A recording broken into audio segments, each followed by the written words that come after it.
Hello kids, welcome to our channel personal tutor. आज के इस वीडियो में हम डिस्कस करने जा रहे हैं कक्षा 7 की हिंदी स्निग्धा से छोटा जादूगर कहानी। इस कहानी को लिखा है जयशंकर प्रसाद जी ने।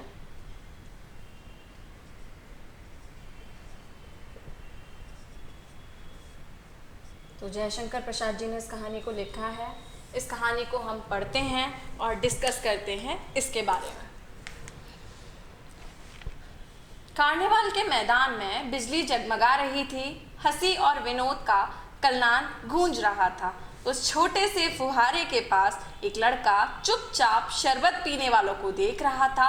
उसके गले में फटे कुर्ते के ऊपर से एक मोटी सी सूत की रस्सी पड़ी थी और जेब में कुछ ताश के पत्ते थे। उसके मुंह पर गंभीरता के साथ धैर्य की रेखा थी। मैं उसकी ओर न जाने क्यों आकर्षित हुआ। उसके अभाव में भी कुछ संपूर्णता थी। मैंने पूछा, क्यों जी, तुमने इसमें क्या देखा? तो कार्निवाल जो है वो लगा हुआ था, यानी कि मेला लगा हुआ था। बिजली जगमगा रही थी, चारों तरफ हंसी खुशी का माहौल था, है ना।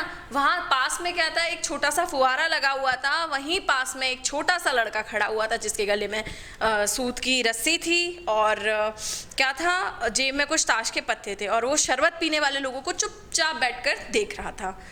तो ये देख करके लेखक ने उनसे पूछ लिया कि तुम क्या देख रहे हो इसमें ऐसा?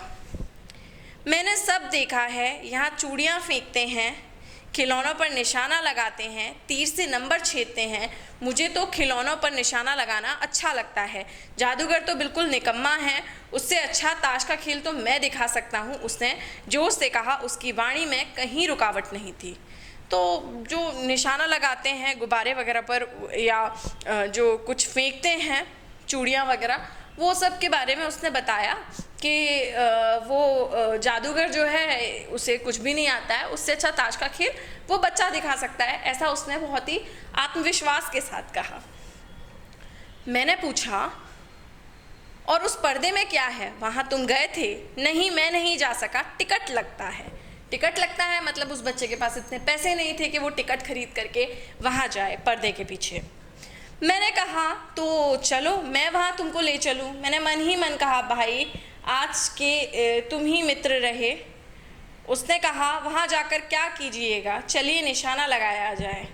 मैंने उससे सहमत होकर कहा, तो चलो पहले शरबत पी लिया जाए। उसने हाँ के लिए सिर हिला दिया। मनुष्यों की भीड़ से जाड़े की संध्या भी वहाँ गर्म हो रही थी। हम दोनों शरबत पीकर निशाना लगाने चले गए। राह में ही उससे पूछा, तुम्हारे घर और कौन है? तो लेखक और वो बच्चा दोनों क्या है, शरबत पीने, इस जो कहानी का मेन किरदार है वो और जो बच्चा वो क्या करने चले गए, शरबत पीने के लिए चले गए। उसके बाद वो फिर निशान लगाने जाएंगे। इस बीच में लेखक ने उससे पूछ लिया कि तुम्हारे घर पर और कौन कौन है? माँ और बाबूजी। उन्होंने तुमको यहाँ आने के लिए मना नहीं किया? बाबूजी जेल में है। क्यों? देश के लिए, वह गर्व से बोला। और तुम्हारी माँ? वह बीमार है और तुम तमाशा देख रहे हो। उसके मुंह पर तिरस्कार की हंसी फूट पड़ी। उसने कहा, तमाशा देखने नहीं, दिखाने निकला हूँ। कुछ पैसे ले जाऊंगा तो माँ को पथ्य दूंगा, मतलब माँ को सहारा दूंगा।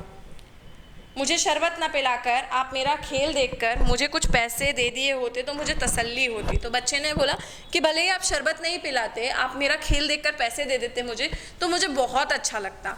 मैं आश्चर्य से उस 13-14 वर्ष के लड़के को देखने लगा। हाँ, मैं सच कहता हूँ बाबूजी, माँ जी बीमार हैं, इसलिए मैं नहीं गया। कहाँ? जेल में। तो उस बच्चे के पिताजी ऑलरेडी जेल में थे। वो भी जेल जाना चाहता था, लेकिन माँ का ख्याल रखने के लिए कोई तो होना चाहिए, इसलिए उसने जेल जाना स्वीकार नहीं किया। जब कुछ लोग खेल तमाशा देखते ही हैं तो मैं क्यों ना दिखाकर माँ की दवा करूं और अपना पेट भी भरूं। मैंने दीर्घ निश्वास लिया, मतलब लंबी सांस ली। लेखक ने, चारों ओर बिजली के लट्टू नाच रहे थे। मन व्यग्र हो उठा। मैंने उससे कहा, अच्छा चलो निशाना लगाया जाए। हम दोनों उस जगह पहुँचे जहाँ खिलौनों को गेंद से गिराया जाता था। मैंने 12 टिकट खरीदकर उस लड़के को दिए। वह निकला पक्का निशानेबाज। उसकी कोई गेंद खाली नहीं गई। देखने वाले दंग रह गए। उसने 12 खिलौनों को बटोर लिया, लेकिन उठाता कैसे? कुछ मेरे रुमाल में बांधे, कुछ जेब में रख लिए। लड़के ने कहा, बाबूजी आपको तमाशा दिखाऊंगा, बाहर आइए, मैं चलता हूँ। वह 9-2-11 हो गया। मैंने मन ही मन कहा, इतनी जल्दी आंख बदल ली, मतलब इतनी जल्दी उसने साइड चेंज कर ली छोटे से बच्चे ने, ऐसा लेखक ने मन में सोचा।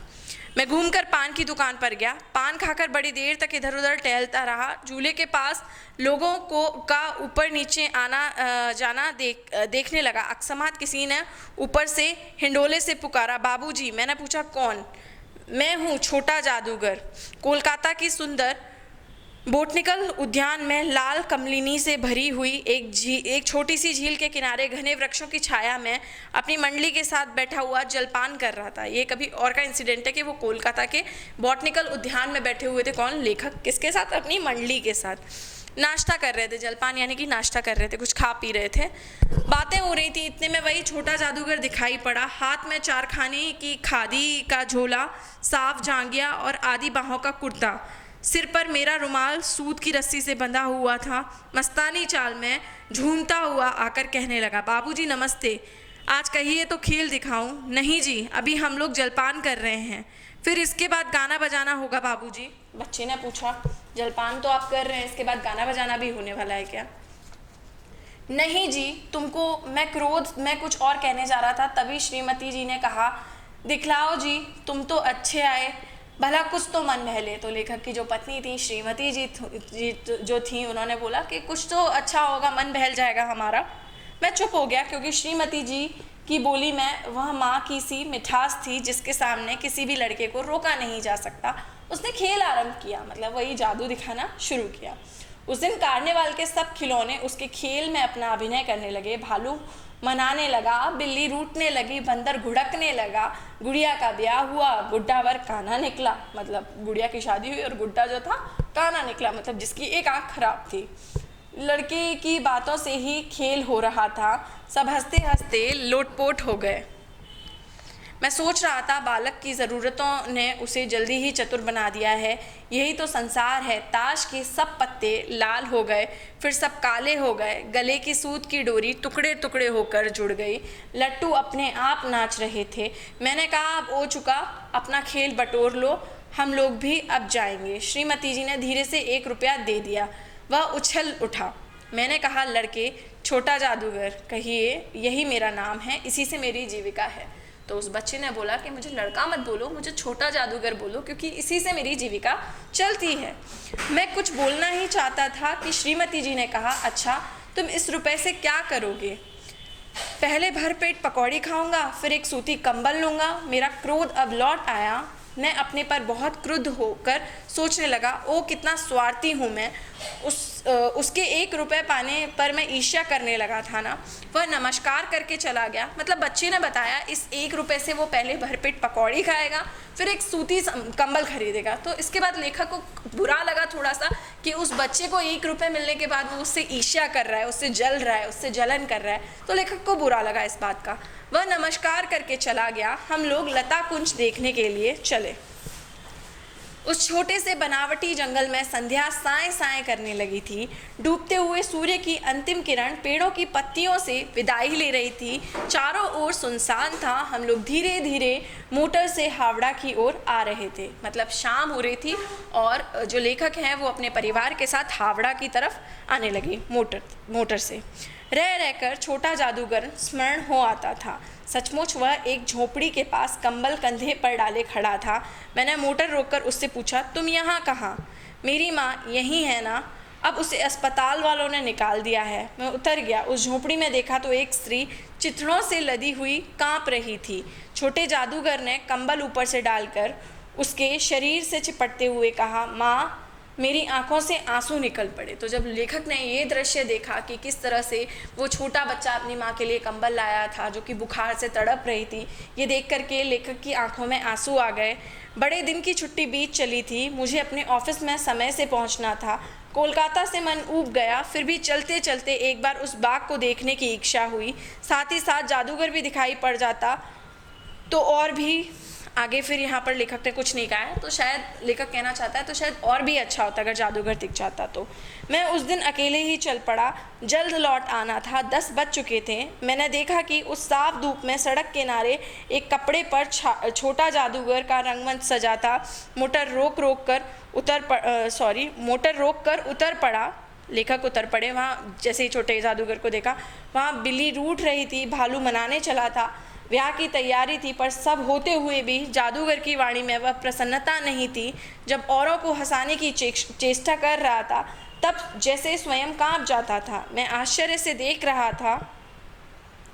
खेल हो जाने पर पैसा बटोर कर उसने भीड़ में मुझे देखा। वह जैसे क्षण भर के लिए स्फूर्तिमान हो गया। मैंने उसकी पीठ थपथपाते हुए कहा, आज तुम्हारा खेल जमा क्यों नहीं? माँ ने कहा है कि आज तुरंत चले आना, मेरी घड़ी समीप है, अविचल भाव से उसने कहा।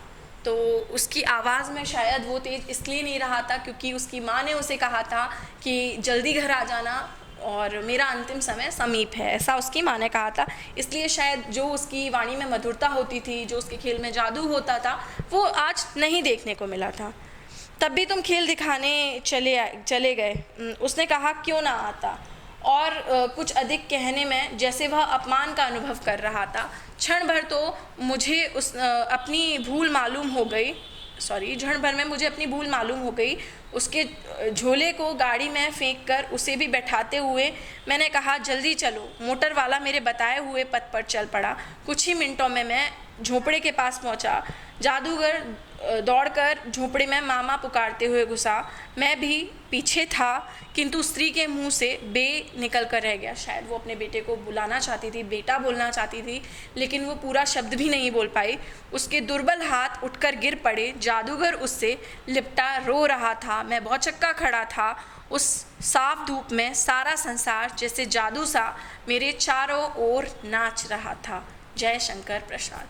तो ये कहानी थी एक छोटे से बच्चे के बारे में जो क्या करता है, जादू दिखाता है, खेल दिखाता है, तमाशा दिखाता है और उस जरिए कुछ पैसे कमाता है और अपनी माँ की देखरेख करता है और अंत में उसकी माँ की मृत्यु हो जाती है और बहुत ही ज़्यादा वो बुखार में रहती हैं और हॉस्पिटल वाले भी उन्हें हॉस्पिटल से निकाल देते हैं। लेकिन जो बच्चा होता है वो हिम्मत नहीं हारता है। जिस दिन उसकी माँ बहुत ज़्यादा बीमार होती है उस दिन भी वो क्या करता है, खेल दिखाने के लिए आता है और अंत में माँ की मृत्यु हो जाती है और इसी के साथ कहानी भी ख़त्म हो जाती है। इस कहानी को लिखा है जयशंकर प्रसाद जी ने। बहुत ही भावात्मक ये कहानी है।